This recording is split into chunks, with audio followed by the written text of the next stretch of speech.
Hola a todos. Ahí está. Ya. Buenas tardes, bienvenidos a esta 13ª sesión de nuestras jornadas de estudios medievales. Estamos esta vez con Verónica Melina Velasco, de Argentina, Buenos Aires, donde son las 19 y algo, 19 horas. Saludos desde Chile a todos nuestros amigos de Argentina también, todos nuestros amigos de Somos Medievales, todos los amigos que tenemos allá. Verónica nos va a traer un tema que está escrito ahí, Eva, María y la mujer monstruosa, comparación de 3 arquetipos de mujer en la Edad Media. Verónica es estudiante de grado en Historia y Teoría de las Artes en la Facultad de Filosofía y Letras de la Universidad de Buenos Aires. También nos comenta que está trabajando en 2 proyectos paralelos. Uno llamado Espacio y Pintura, Poder, Estrategias Locales en la Producción de Imágenes sobre Lienzo y Muro en los Templos del Sur Andino Colonial, fines del siglo XVII y XVIII, y el otro llamado Espacios de Pintura y Poder, Estrategias Locales en la Producción de Imágenes en los Templos del Arzobispado de La Plata, siglo XVII y XVIII. También participa en un grupo llamado GISAT, que es un grupo de investigación sobre la antigüedad tardía. Ya le damos la bienvenida a Verónica. Ya ella nos comenta que tiene su cámara apagada por razones de que ayer se vacunó y está como un poco ahí no mostrable, pero de todas formas el contenido no tenemos duda que va a ser sumamente interesante. Verónica, muy bienvenida. Te doy entonces la palabra para que nos ilustres con tu presentación. Mientras tanto, yo sigo admitiendo aquí a las personas que van conectándose y saludamos. Bienvenida, Verónica. Gracias, Jorge. Bueno, ante todo, muy buenas tardes a todos. Gracias por venir a escucharme. Es un honor para mí. Y bueno, gracias, Jorge, por haberme invitado, obviamente. En esta ocasión les traigo este título, ¿no? Que es un trabajo pequeño que desarrollé para un seminario en mi carrera. Y bueno, para empezar, quiero hablar sobre qué es un arquetipo, ¿no? Porque en el título dice Eva, María y la mujer monstruosa, comparación de 3 arquetipos de mujer en la Edad Media. Si tomamos una de las definiciones de la Real Academia Española, un arquetipo eh, se considera, es una representación que se considera modelo de cualquier manifestación de la realidad. Por lo tanto, en estas 3 figuras modelo podemos analizar distintos discursos, ya sea textuales, es decir, texto escrito, o representaciones visuales. Es por ello que vamos a analizar distintas imágenes en distintos momentos históricos y en distintos lugares geográficos, en relación con los discursos también de los padres de la Iglesia. Retomando a Peter Bjork, tenemos que tener en cuenta que no es que las imágenes sean un reflejo de la realidad, ni mucho menos, son algo histórico en sí mismo, y por lo tanto un valioso documento. Bien, no sé si ven bien ustedes, pero bueno. Las 3 figuras a analizar, entonces, en el presente trabajo, en cuanto a sus manifestaciones plásticas, al igual que las fuentes escritas patrísticas, nos proveen de mucha información acerca de cuáles eran las virtudes o lo que se esperaba de las mujeres en el periodo comprendido desde la tardía antigüedad, que es lo que voy a agarrar yo, digamos, al siglo XIV. Y de aquello que estaba prohibido o mal visto, atravesado en gran parte por la mirada cristiana. Bien, por eso elegí acá esta imagen para traerles, ¿no? Que es un sarcófago romano, un sarcófago de Junio Baso del siglo III.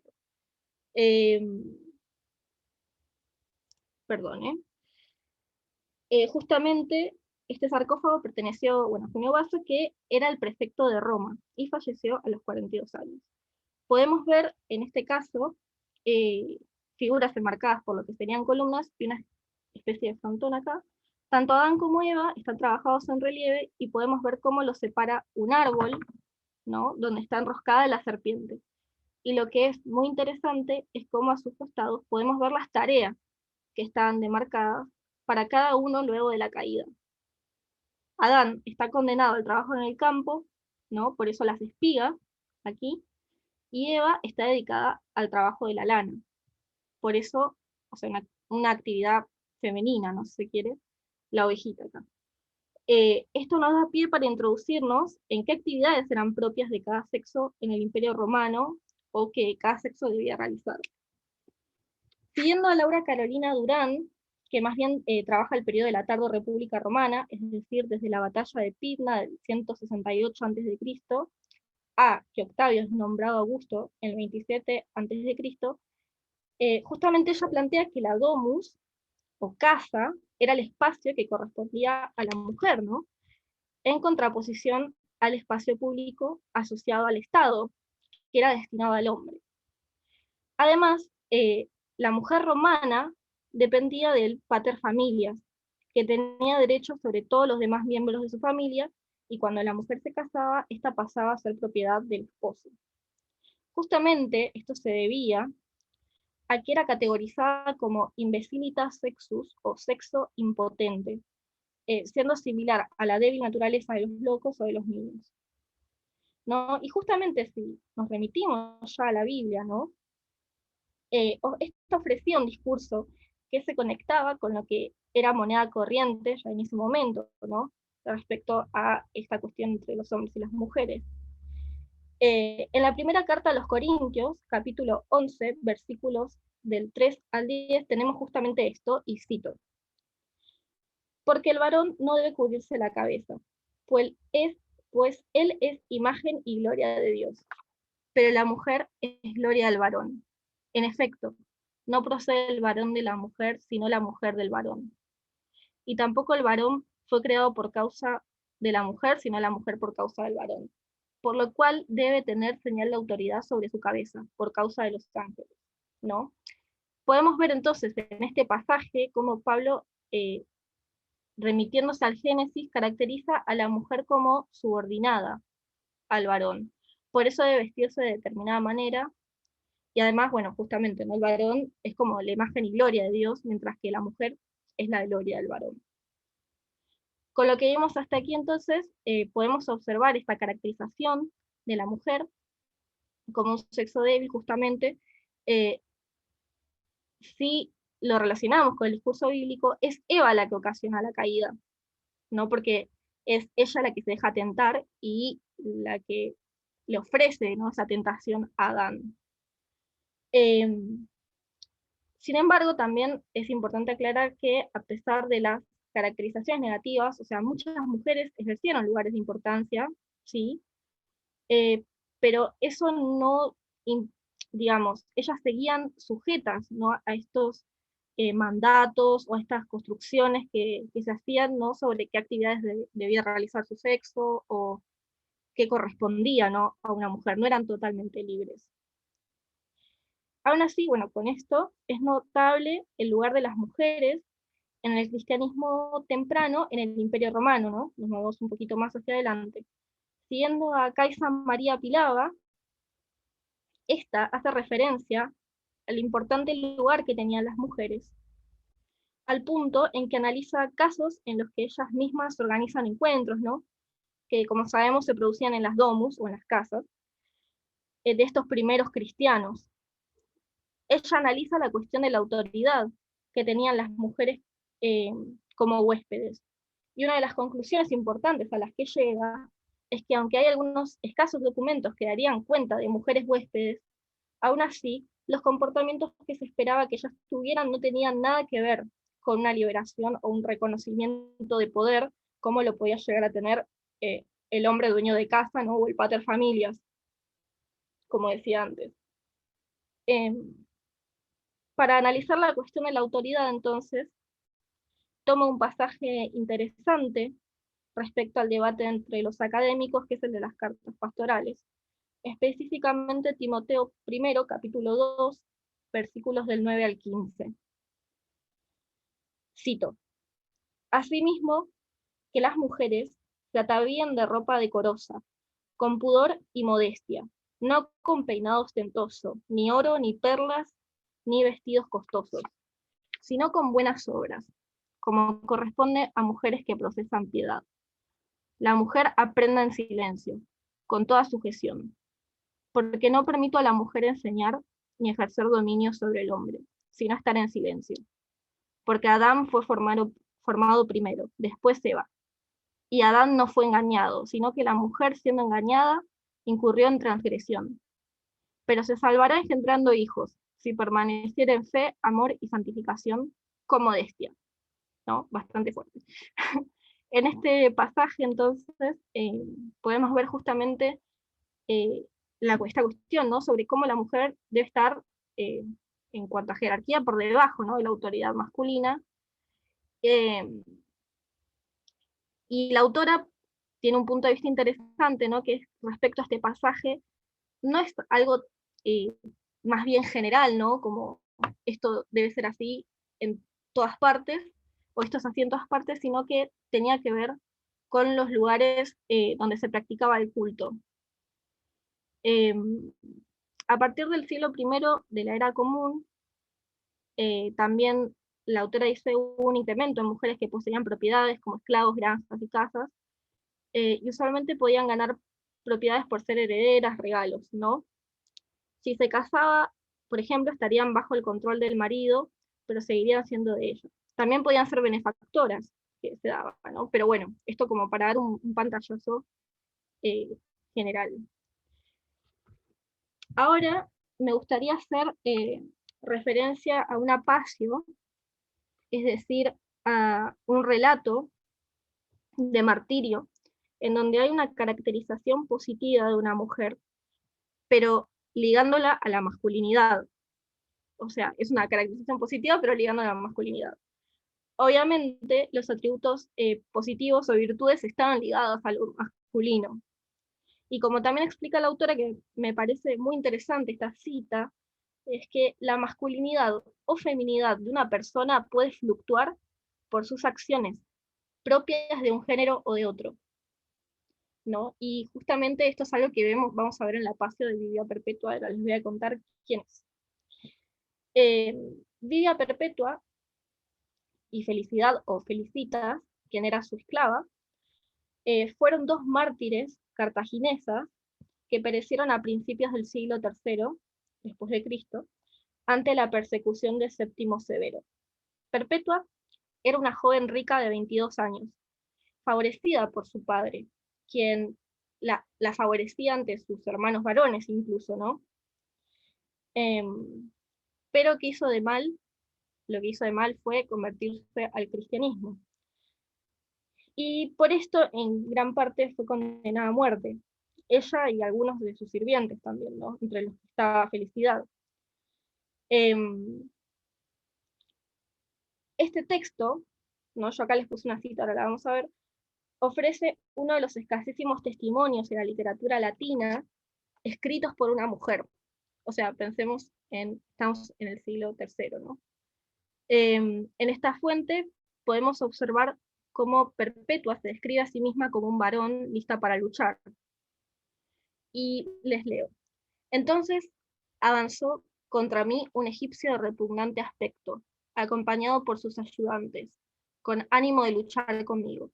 Al mismo tiempo se me acercaron unos jóvenes hermanos, mis ayudantes y partidarios. Me desnudaron y quedé convertida en varón.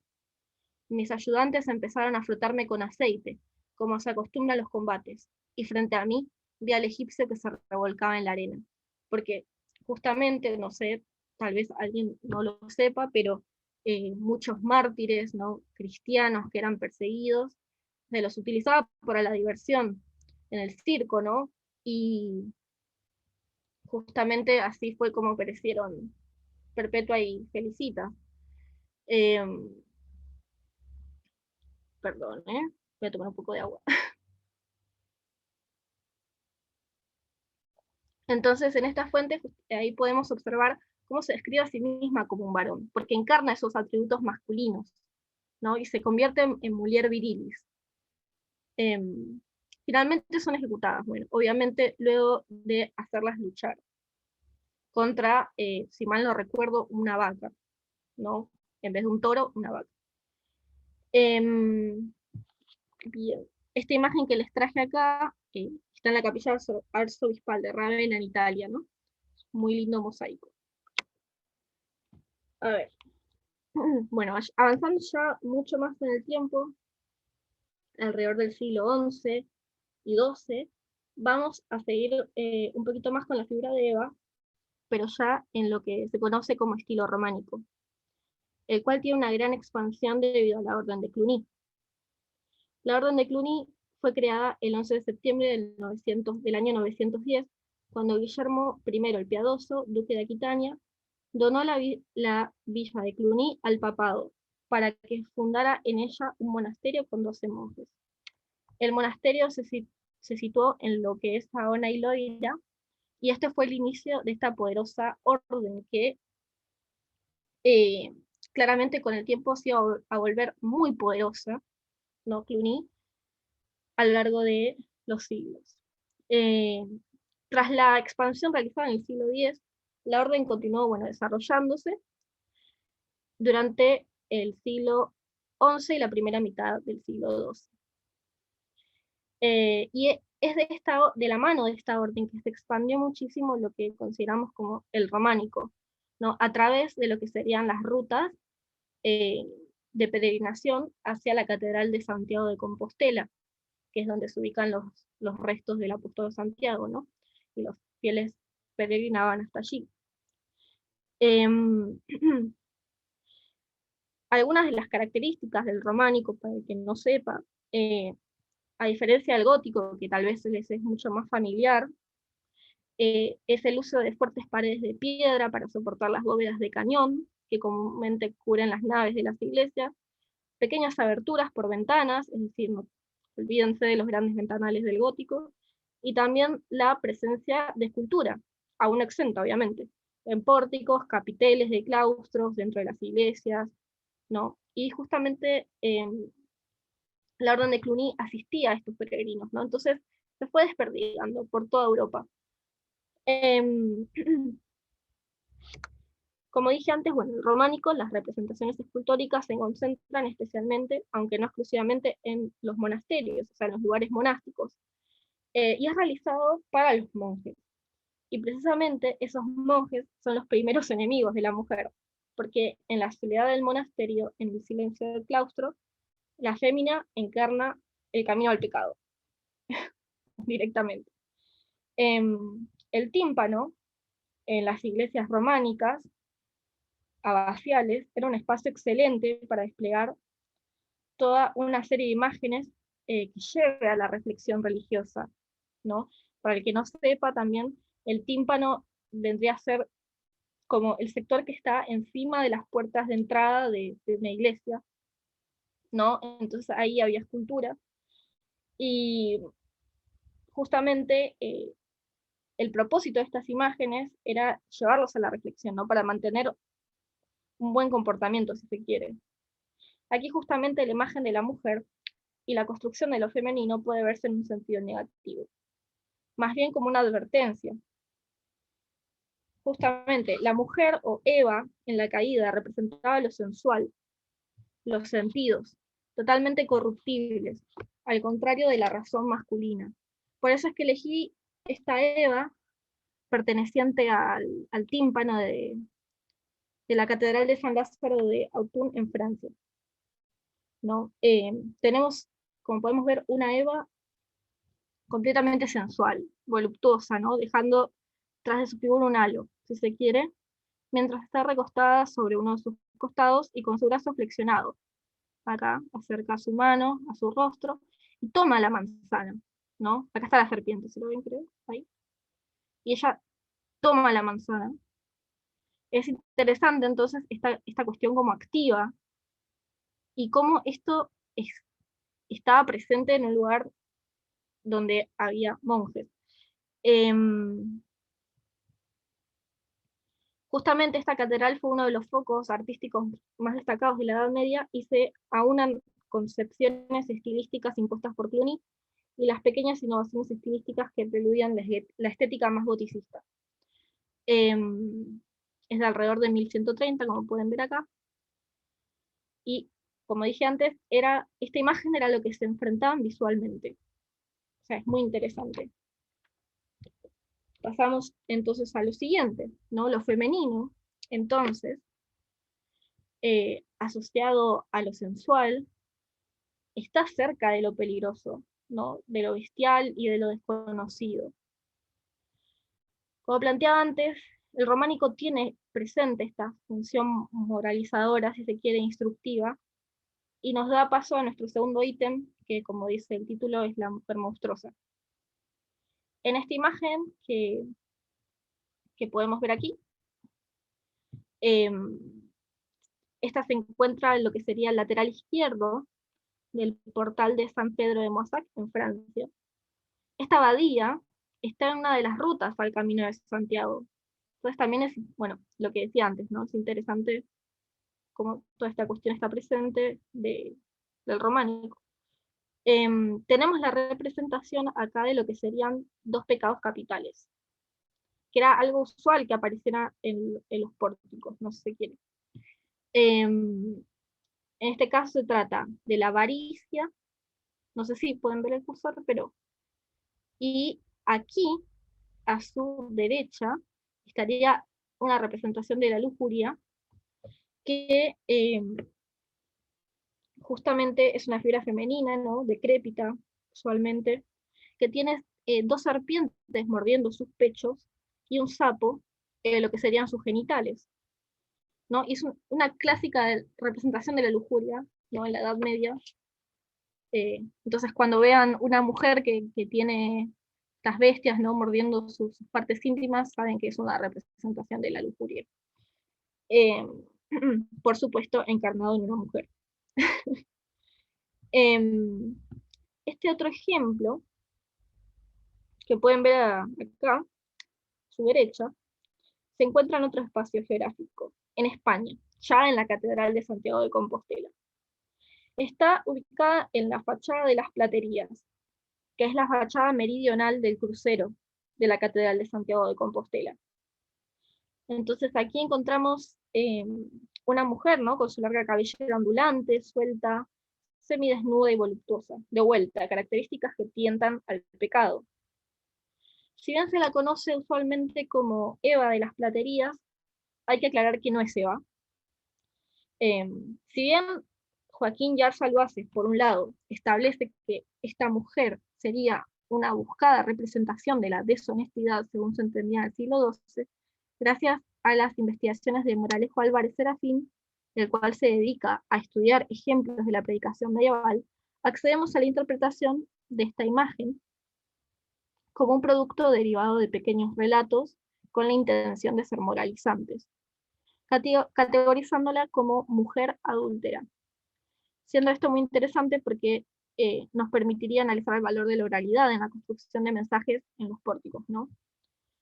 El autor al respecto plantea un relato ubicado en el Liber Sancti Jacobi, que trata sobre el ejemplo de una mujer adúltera que, sosteniendo entre sus manos la cabeza putrefacta de su amante, cortada por su propio marido, este la obliga 2 veces por día a besarla. Y bueno, es justamente lo que tenemos acá, ¿no? Que si bien el Liber es bastante posterior, es alrededor de 1140, este compendia relatos de la primera mitad del 12. El Liber Sancti Jacobi es una compilación de varios escritos de la primera mitad del 12, como dije, que incluyen sermones, misas, oficios, cantos y milagros en honor al apóstol Santiago. Bien. Pasamos a otra de las mujeres monstruosas. También podemos encontrar, ¿no?, esta encarnación femenina del mal en estas otras criaturas. Tenemos lo que serían las sirenas. Según uno de los primeros y más importantes bestiarios medievales, el Fisiólogo, encontramos que respecto a la sirena, ¿no? Cito, que las sirenas son animales marinos mortíferos que atraen con sus voces, que su parte superior hasta el ombligo presenta forma humana, y del ombligo para abajo de volátil. Esas criaturas, pues, ya sean sirenas u onoscentauros, representan a nuestros enemigos.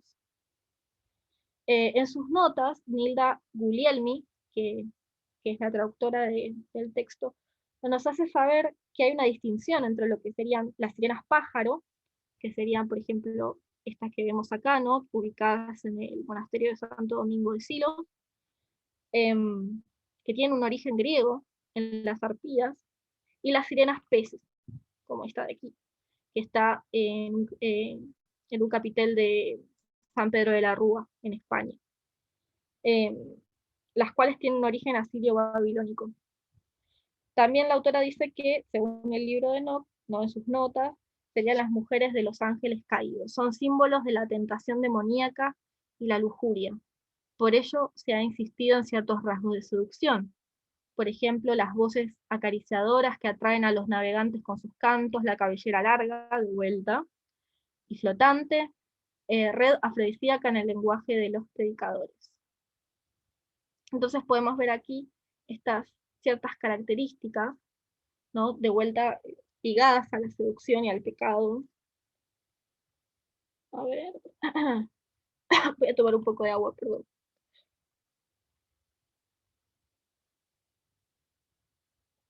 Esto les traje también como ejemplo para mostrarles, si bien es proveniente de un manuscrito del siglo XV, de Mirandola Ars, podemos ver cómo la serpiente, no, bueno, Adán y Eva claramente, y cómo la serpiente presenta características femeninas. Esto se va a ver muchísimo en lo que es el siglo XV, ¿no? No solo en manuscritos, sino también en obras, ¿no? En obras pictóricas, y es muy interesante, ¿no?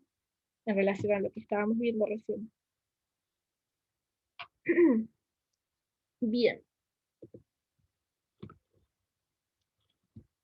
Entramos aquí entonces a lo que sería el último apartado de la ponencia, dedicado a María. Así como Eva llevó a la humanidad a la muerte, María la llevó a la redención a través del nacimiento santo de Cristo. María encarna las virtudes de la mujer, esperadas culturalmente por los cristianos. Es todo lo opuesto a Eva, como su servidora, al momento en que, por ejemplo, el ángel Gabriel le informa que va a tener el Hijo de Dios, ¿no? María responde: yo soy la sierva del Señor, en el Evangelio de Lucas. Sin embargo, también, como sabemos, la figura de María fue formándose muy lentamente a lo largo de todos los siglos del cristianismo. O sea, no es que cuando el cristianismo surgió, María es lo que conocemos hoy, por ejemplo. Iria Blanco Rey comenta cómo, a pesar de las escuetas referencias que hay en los evangelios sobre ella, porque es verdad, hay muy poco sobre María en los evangelios, tenemos ampliaciones de su vida en lo que serían los evangelios apócrifos, como por ejemplo el conocido libro de Santiago, redactado alrededor del 150 o 200 después de Cristo, en donde se trata el nacimiento e infancia de María, y recalca su virginidad antes, durante y después del parto. Sin embargo, bueno, como dije, al inicio del cristianismo la figura de María fue bastante controversial. Recién, en el siglo V, ¿no? En el concilio de Éfeso, del año 437, es que se decidió que María era la madre de Dios. María como Theotokos, y no como Cristótocos. Justamente había muchos debates respecto a su figura, pero porque también había debates respecto a la figura Cristo, ¿no? O sea, a su naturaleza. Por ejemplo, ¿no? El concilio de Éfeso, donde se decide que María lleve este título, Theotokos, tiene que ver con una disputa entre Nestorio y Cirilo de Alejandría, ¿no? En cuanto a la naturaleza de Cristo. Es importante entonces aclarar, ¿no? Esto, que la figura de María quedaba salpicada, si se quiere o no, de estos debates. Sin embargo, obviamente las disputas siguieron, y en el 451 se convoca a un nuevo concilio, el concilio de Calcedonia, donde se reafirman las dos naturalezas de Cristo, y a María se le da un nuevo título, que es Aeifartenos o siempre virgen, ¿no? Aunque ya se había realizado un concilio en el 381, que es el concilio de Constantinopla, en contra del arrianismo, y que proclama la perpetua virginidad de María. Pero bueno, se vinculan entonces virginidad y maternidad, y justamente esta virginidad comienza a ser tomada por padres de la Iglesia de aquel entonces como la prueba irrefutable de la divinidad de Cristo. Algunos de estos padres, en los que no voy a entrar, pero Orígenes, por ejemplo, Ignacio de Antioquía o Justino. Justamente acá les traje esta imagen, ¿no? Para mostrarles una representación temprana de María. Piensen que es del siglo V.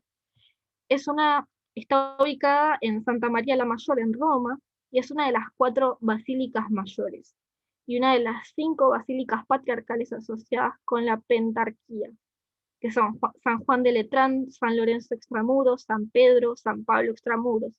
Justamente lo que les traje acá son estos mosaicos del siglo V, realizados en tiempos del Papa Sixto III.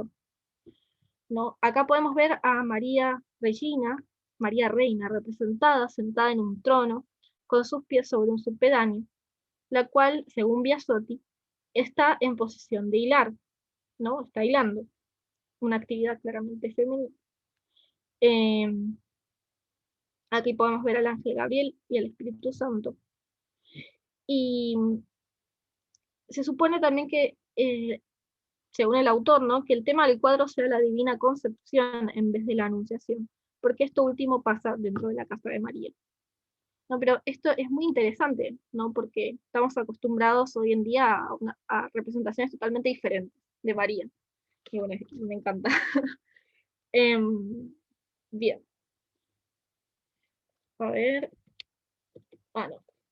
Bueno, si bien en el concilio de Éfeso, ¿no?, se establece la virginidad de María, habrá que esperar hasta el siglo VII, concretamente el año 649, cuando se establezca que la virginidad, o sea, la virginidad perpetua de María como un dogma de la Iglesia.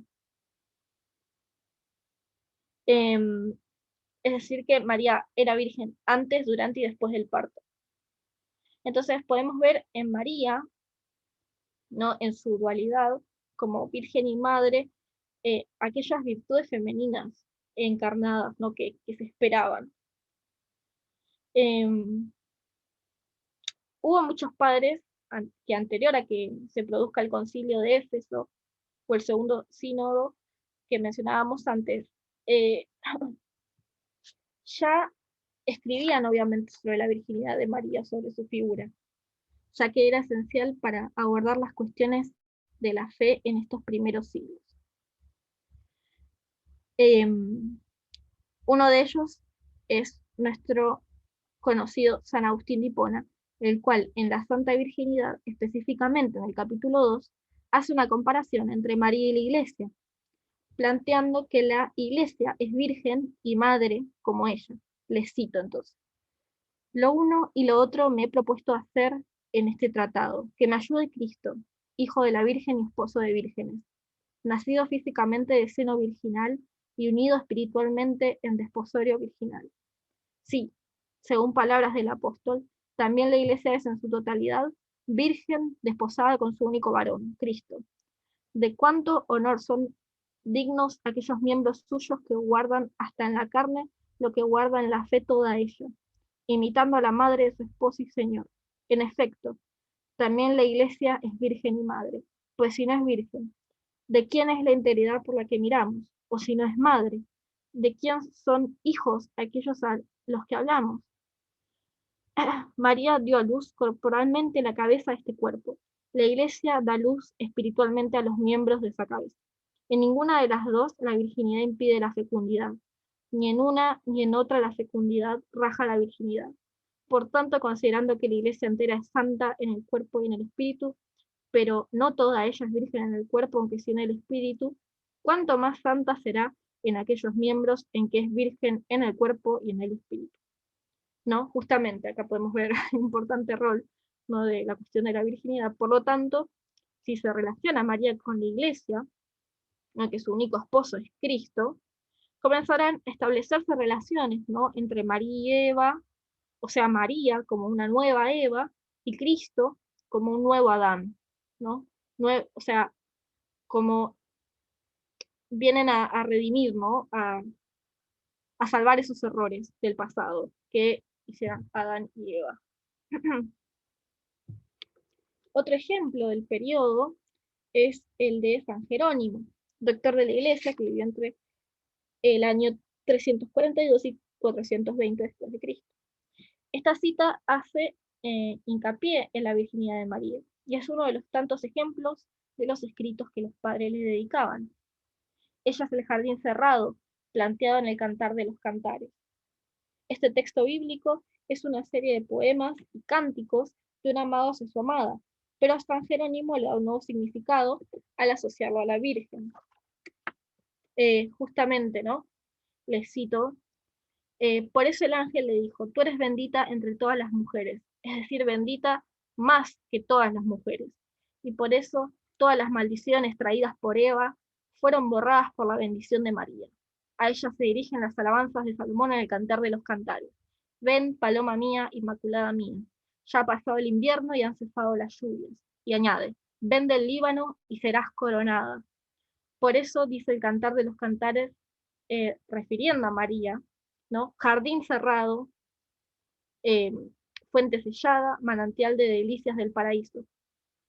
Verdadero jardín de delicias que reúne toda especie de flores y todos los perfumes de las virtudes. También cerrado que ni la violencia ni la astucia pueden forzar su entrada. Fuente sellada con el sello de toda la Trinidad.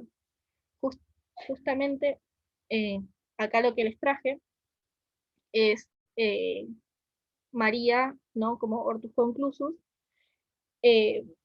justamente estas relaciones que establecían los padres con textos bíblicos, como era el Cantar de los Cantares, llevaron a la creación de ciertas iconografías, ¿no? Como esta que vemos aquí.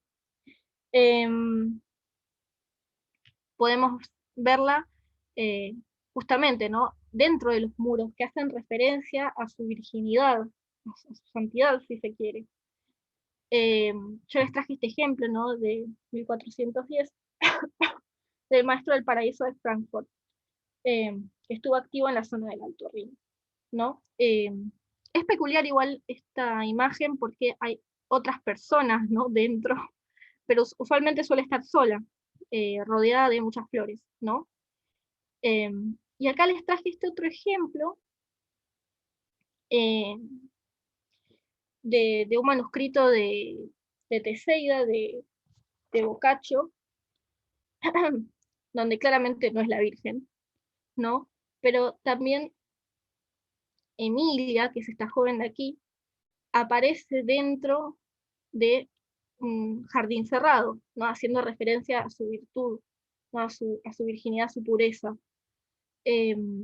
No voy a entrar en detalle de esto, pero quería traerles este ejemplo, me pareció interesante, ¿no? Además de la Virgen María, ¿no? Como acá también se está utilizando eso, observándola. Bien. ¿Me siguen escuchando bien? Porque me dice que tengo conexión inestable. No sé si están ahí.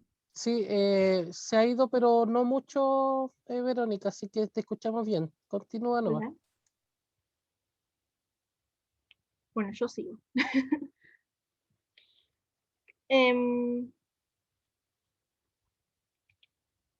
Yendo más adelante, perdón, yendo hacia atrás, mejor dicho, al siglo VII hay un extracto que me parece interesante, ¿no?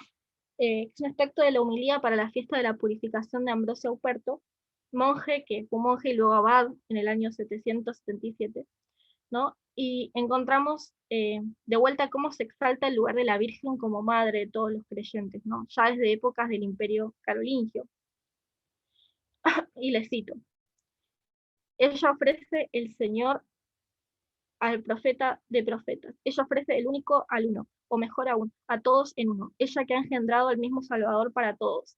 En efecto, ella no deja de ofrecer aquel que ha engendrado, ya que ella une a partir de sus santas intercesiones al mismo Redentor con sus elegidos.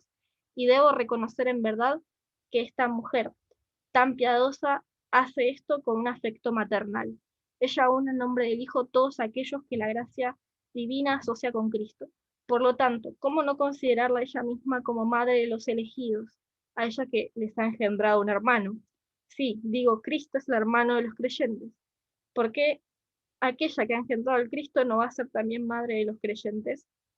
Está muy interesante esta cita. Y tengo miedo de estar mal con el tiempo. Pero, discúlpenme. Entonces, ¿no? Si tenemos los paralelismos de María como iglesia y como madre virginal de los creyentes, la cual tiene por único esposo a Cristo, desde el periodo de aquellos padres, incluso anteriores al concilio de Éfeso, veremos a continuación como muchos siglos ya más adelante, en los siglos XI y XII, comenzarán a desarrollarse distintos cambios en la iconografía, ¿no? Que muestra una situación en donde María misma realza y muestra esos valores, ¿no?, que se consideraban positivos para las mujeres. Antes de continuar, ¿no?, quiero mencionar la importancia del cister, orden monástica nacida en la Galia en el año 1075, en cuanto al culto mariano, ¿no? Es muy interesante esta orden.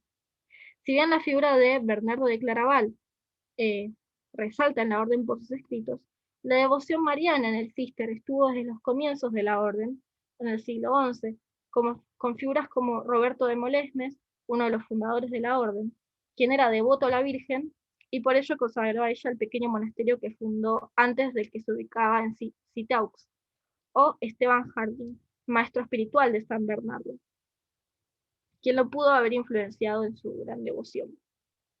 Yo acá les traje esta imagen, esta imagen claramente no es medieval, pero se los traje para ilustrarlo, que es la Lactatio Bernardi o Lactación de San Bernardo. Son nombres con los que en hagiografía e historiografía del arte se conoce una escena de la vida de este santo y su iconografía, muy vinculada a la Virgo Lactans, que es la Virgen de la Leche. Que la anécdota, ¿no?, la leyenda va que en sueños se le apareció la Virgen, que le otorgó el don de la elocuencia, ¿no?, al ponerle en su boca, o sea, leche de su propio pecho. Es muy interesante, esto también se dice porque San Bernardo era muy buen orador.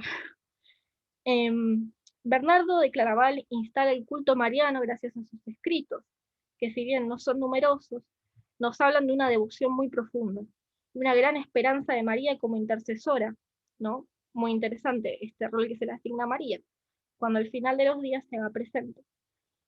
Bernardo pide a la Virgen que ejerza ante su hijo actividades expresadas mediante verbos tomados del lenguaje jurídico y feudal, ¿no?, del momento, como reconciliarnos, recomendarnos, representarnos, tratar nuestra causa. También la llama reina, dama, mediadora. Y a su vez, el abad retoma ya el antiguo paralelismo Adán-Cristo, Eva-María, dándole un mayor empaque, ¿no? Los dos sexos tomaron parte en la caída y como consecuencia también los dos toman parte en la redención. María y Cristo, como decía antes, son los rehabilitadores de la humanidad. Esto también lo plantea Iria Blanco Rey. María es una pieza esencial en la encarnación, y por ello Bernardo eleva su figura hasta situarla en un plano inmediatamente posterior a Cristo. Sin María no hubiera podido llegar a nosotros la vida eterna, sin María no hubiera nacido Cristo. Y les traje una cita acá que encontré del propio San Bernardo, de los sermones sobre la Asunción y Natividad de la Santísima Virgen, que es: la primera Eva fue la causa de nuestra seducción, la segunda cooperó en nuestra reconciliación. A la primera se le hizo instrumento de la tentación, a la última canal de la redención. ¿No? Muy, muy interesante eso. Y bueno, ya esto sería la última, espero no estarles aburriendo, que tiene que ver con algunos cambios en el siglo XIII, ¿no?, que se dan respecto a la Virgen. Hay un cambio, ¿no?, entonces en cómo se piensa y cómo se representa a la Virgen, por lo anteriormente mencionado. Esto repercute en las manifestaciones plásticas referentes a la construcción de lo femenino y de la Virgen, ¿no? Lucía Lajos plantea que de algún modo el protagonismo de María en la práctica artística a partir de 1200 refleja esta nueva consideración. Numerosos programas iconográficos se le dedican, nuevas y modernas iconografías desarrollan sus últimos días, y el triunfo de la madre.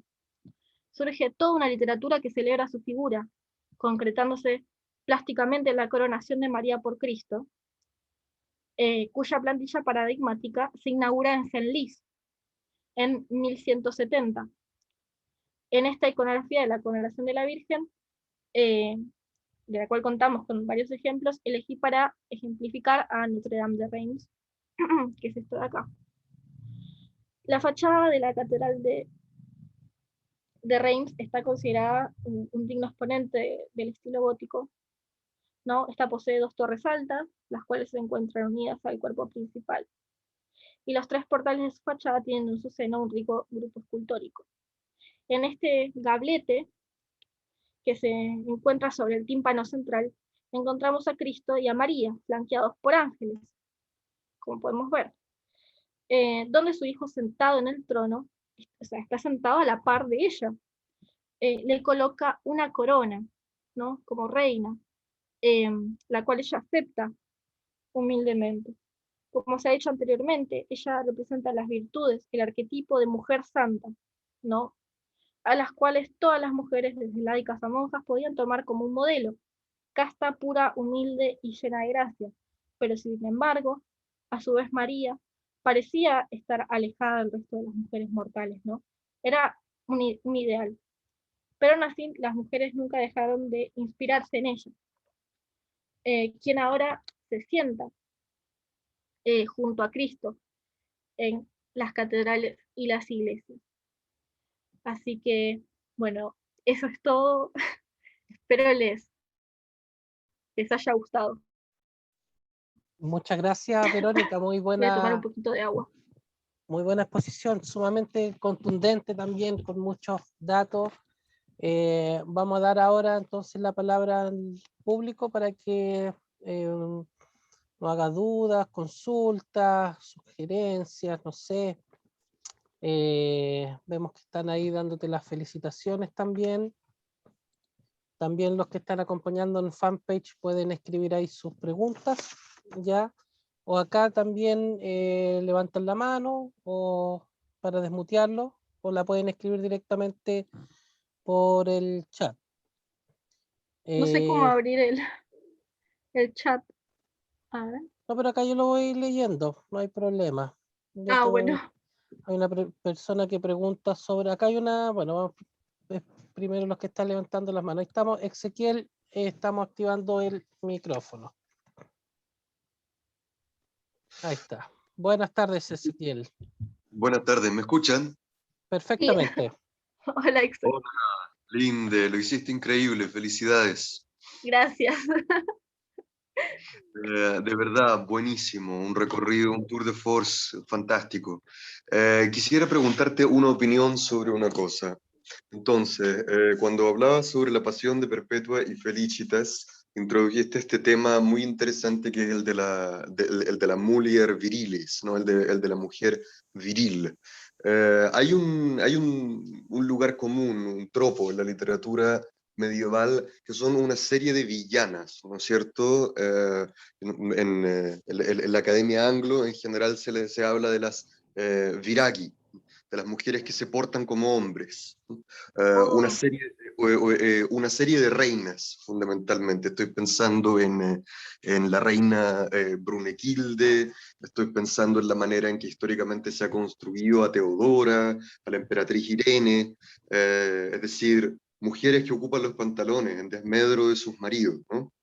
Entonces parece haber como una alternativa de masculinización pecaminosa, de masculinización negativa, y un camino de masculinización virtuosa, Sí. como en el caso de Perpetua y Felicitas que veía. Para ti, ¿cómo explicas esta diferenciación?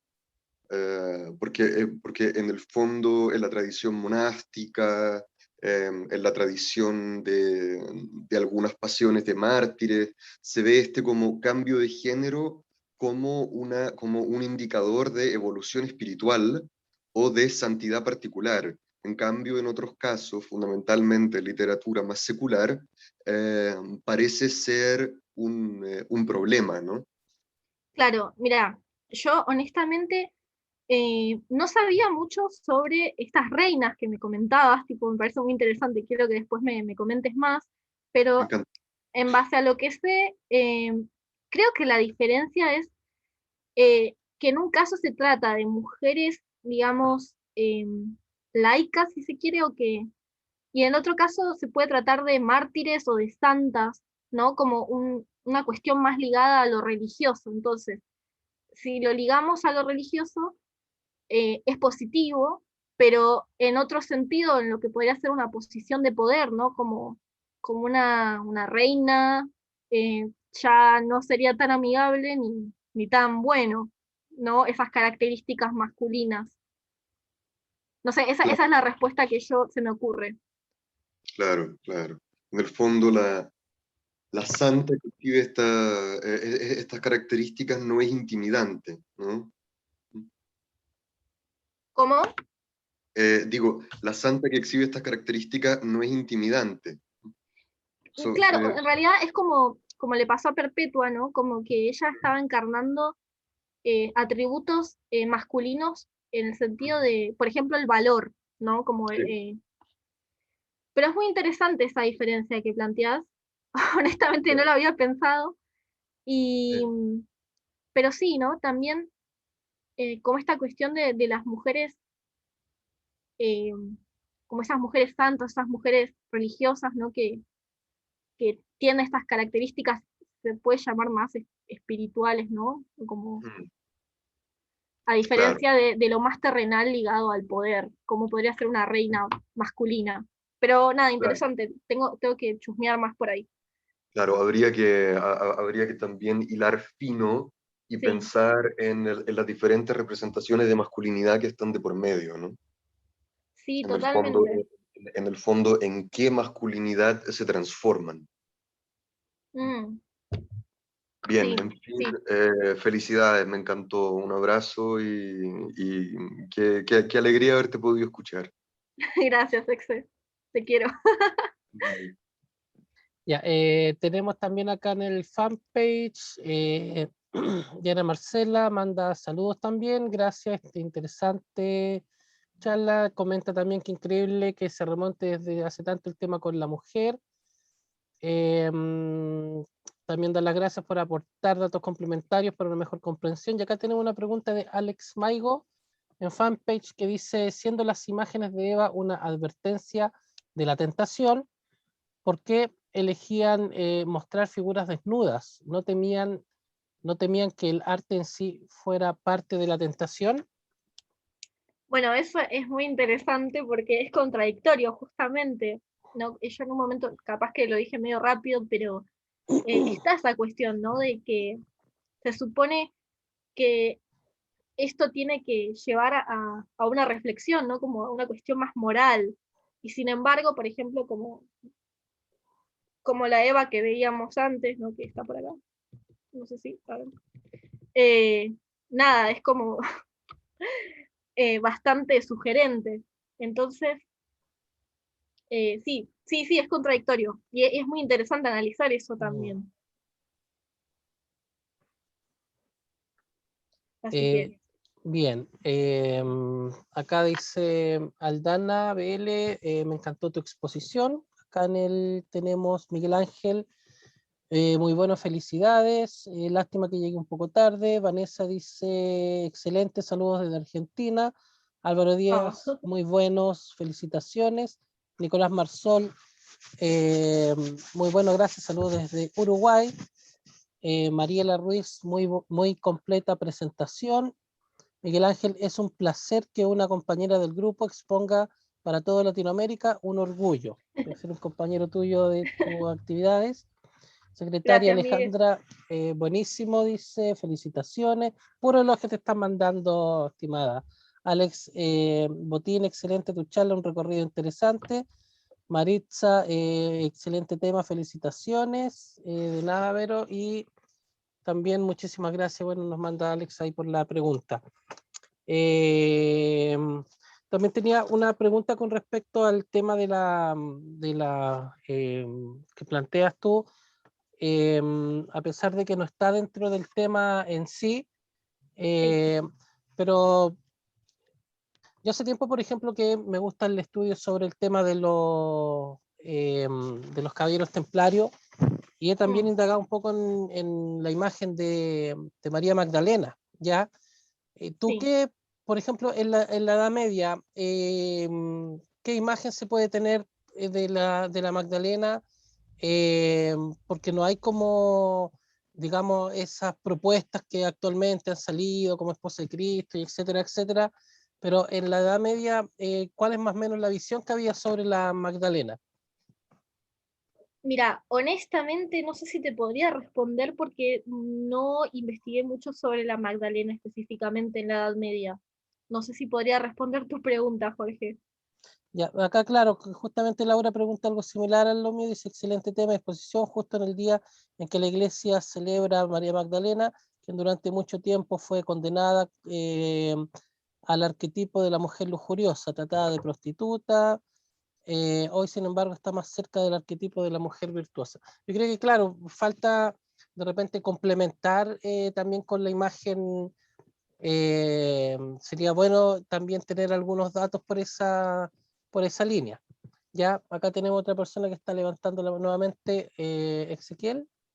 Vamos a darle la Sí. palabra, no sé si la habrá quedado levantada, a ver, y para ella finalizar. Ahí estamos, Ezequiel. Está con Sí, Laura. perdón que meta la cuchara sin invitación, porque el caso de María Magdalena es muy interesante a mi manera de entender. En general, por lo que entiendo yo, manda desde el punto de vista iconográfico una representación que depende de geografías tempranas y que se vienen a cristalizar eh, eh, en los repertorios geográficos del medioevo tardío, donde María Magdalena, después de haber abandonado Palestina, se instala en el sur de Francia, de ahí viene toda esta estupidez del Código Da Vinci, ¿no? Pero en que vive una vida de ermitaña, y en general a María Magdalena se la representa en una iconografía que depende de la de San Serapión y otros santos del También, desierto. Se la no, digo representa. Sí, sí, dime. que se la suele representar mucho como cubierta de pelo, ¿no? Con sus Cubierta, pelos crecidos. exacto, cubierta por su propio pelo. Y eso tiene que ver un poco con la pregunta que hicieron antes, ¿no? ¿Por qué estas personas, estas mujeres que deberían representar la lujuria, se las representa desnudas? Eh, y es la típica ambigüedad del puritano. Es la típica ambigüedad del puritano que no piensa en otra cosa que en sexo, ¿no?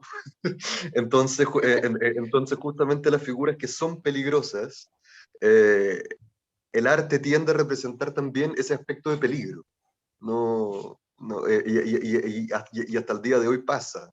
Eh, en fin, ¿no? Pero eso justamente, es la representación de ella desnuda pero cubierta con su propio pelo, viviendo como ermitaña y penitente, ¿no? Eh, que es Claro, como dice, a mí muy justamente interesante. me gustaría saber más investigar más sobre Magdalena. Honestamente, para este trabajo no pude agarrar su figura porque ya era demasiado, pero bueno, tal vez la próxima haga más. Antes de soltar el micrófono, iba a recomendarte una cosita. En el texto que estoy editando, que tú lo conoces, Sí. eh, hay una representación bastante temprana de la idea de la coronación de María, ¿no? Ah, mira. Sí, y de hecho se habla del Magnificat como una corona que se le pone en la cabeza a la Virgen en el momento del anuncio del ángel.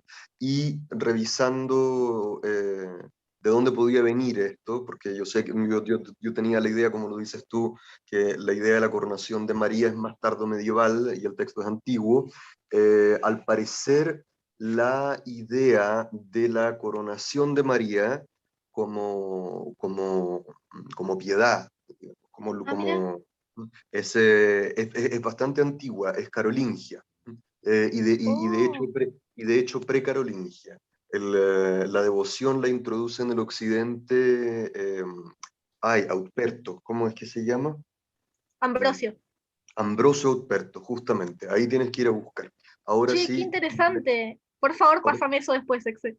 no hay problema, ahora me callo, gracias. Bueno, Verónica, pues ha sido un placer tenerte como expositora, entonces vemos que quedan temas pendientes para unas próximas jornadas que estaríamos realizando, si se nos permiten todas las condiciones. Así que yo le doy las gracias a todo el público, a ti también, por haberte querido haber aceptado la invitación, este desafío, ¿ya? Y te voy a hacer llegar también a tu correo este humilde recuerdo un poco de estas jornadas para que no pase así tan desapercibido, por lo menos que quede algo digital en tu poder, Oh, como gracias. reconocimiento por haberte hecho parte y haber aperrado con nosotros con esta jornada, ¿ya?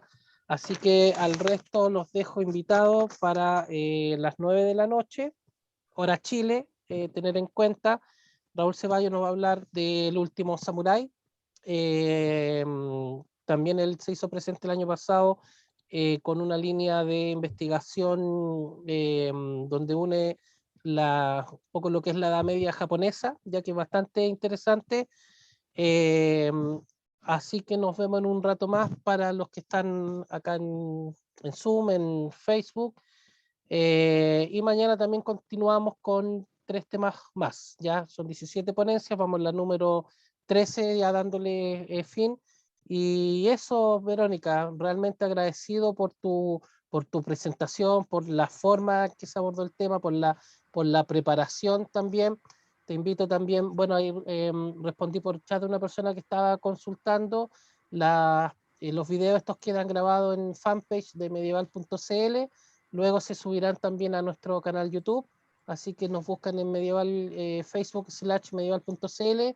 Y también te invito a ti porque hay gente que te está saludando en el vivo que queda en la transmisión en Ah, vivo. bueno. Así que ahí para que si te quieren agregar, para extender también justamente que uno de los objetivos que tenemos con esta jornada y como red en general es ampliar todas las redes con respecto al estudio y desarrollo y expresión y manifestación con respecto a la Edad Media. Así que Verónica, muchas gracias y no sé si querrás decir algunas palabras finales como para ya ir cerrando esta charla. Nada, que muchas gracias a todos por haber venido. Espero que les haya gustado, que se hayan divertido. Y bueno, a seguir investigando y creciendo, así que tal vez nos veamos el próximo año. Muy Que bien, sigan bien. muy bien, pues Verónica. Entonces nos despedimos de nuestros amigos de Facebook, que tenemos la transmisión. Ahí viene llegando una persona, pero ya no vale la pena admitirla. Así que nos vemos, pues.